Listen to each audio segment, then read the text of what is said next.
अस्सलामुअलैकुम जी। Concept of modern physics six edition Arthur Beiser का चैप्टर 5 चल रहा है, क्वांटम मैकेनिक्स प्रॉब्लम 16। वो कहता है एक रिजिड वॉल बॉक्स है जो एक्सटेंड करता है माइनस एल से एल तक, डिवाइड किया गया थ्री सेक्शन में by the rigid interior wall at the minus x and L and where x is less than L. अब वो कहता है हर सेक्शन कंटेन करता है one particle in its ground state. What is the total energy of the system as a function of x. Catch करना है हमने ई एक्स को वर्सेस एक्स के, फिर आपने कहना है किस वैल्यू ऑफ एक्स पे एनर्जी मिनिमम होगी। तो हमें गिवन डाटा में टोटल बॉक्स दिया गया है जो माइनस एल से एल तक है, तो इसका टोटल लेंथ कितनी होगी, 2L होगी। इंटीरियर वॉल माइनस एक्स पे है, डिवाइड एक्स पे किया गया थ्री सेक्शंस पे, तो इसका सेक्शन वन होगा माइनस एल से माइनस एक्स तक। तो ये आप लेंथ इसकी निकाल लेंगे फाइनल माइनस इनिशियल करके, तो एल माइनस एक्स आ जाएगी। सेक्शन टू माइनस एक्स से एक्स तक होगा, तो ये आपके पास 2x के बराबर आ जाएगा।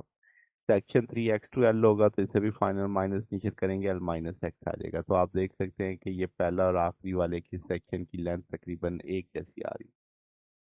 अब एनर्जी का जो टूल होता है वन डायमेंशनल लेंथ में, तो हम जानते हैं ई एन बराबर होता है किसके, n square pi square h cut square और 2m ए स्केयर के। अब ए आपकी लेंथ ए है एक साइड वाली, तो हम यहाँ पे ग्राउंड स्टेट की बात कर रहे हैं, तो एन की जगह वन आ जाएगा, तो पाई square h cut square 2m ए स्केयर आ जाएगा। अगर अब हम total energy of the system देखें तीनों की, तो हमें E1 E2 E3 ए के लिहाज से वेरी करेगा, बाकी सारी चीजें तो कांस्टेंट है, तो मैंने A1 A2 A3 कर दिया, बाकियों के साथ वन नहीं लगाया मैंने। अब A1 की वैल्यू भी पता है, A2 की भी पता है, A3 की भी वैल्यू है, वो वैल्यू डाल के इसमें ले आएंगे। वो वैल्यू जब हम प्लेस कर देंगे, तो अब ये दोनों तो एक जैसे हो गए, इसको टू टाइम करके लिख देंगे।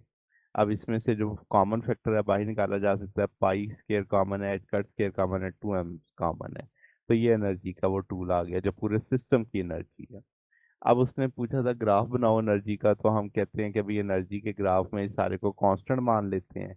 अगर हम कहेंगे डोमेन ऑफ एक्स जो है वो क्या है, एक्स बड़ा है जीरो से और छोटा है एल से, तो हम कहेंगे कि x जो बड़ा है जीरो पॉजिटिव वाली साइड से, तो टर्म जो होगी आपके पास 1/x के, ये डोमिनेट कर देगी इसके अंदर।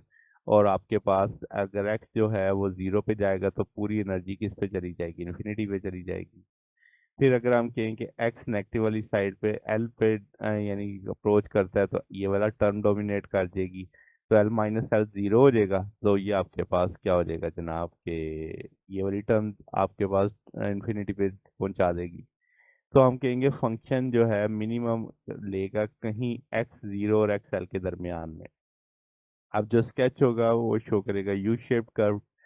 तो हम कहेंगे जो सिमेट्रिक है around x is equal to l by two, the vertical asymptote जो होंगे ये जो इनफाइनाइट को टच करेंगे, वो आपके एक्स जीरो और एक्स एल पे होंगे। कर्व सिमेट्रिक है इन द सेंस कि जो आपके पास लेफ्ट एंड है और जो राइट वाल है आइडेंटिकल है एक्स के, और minimum will be occur where the three section have equal length आपके पास आ जाएगी।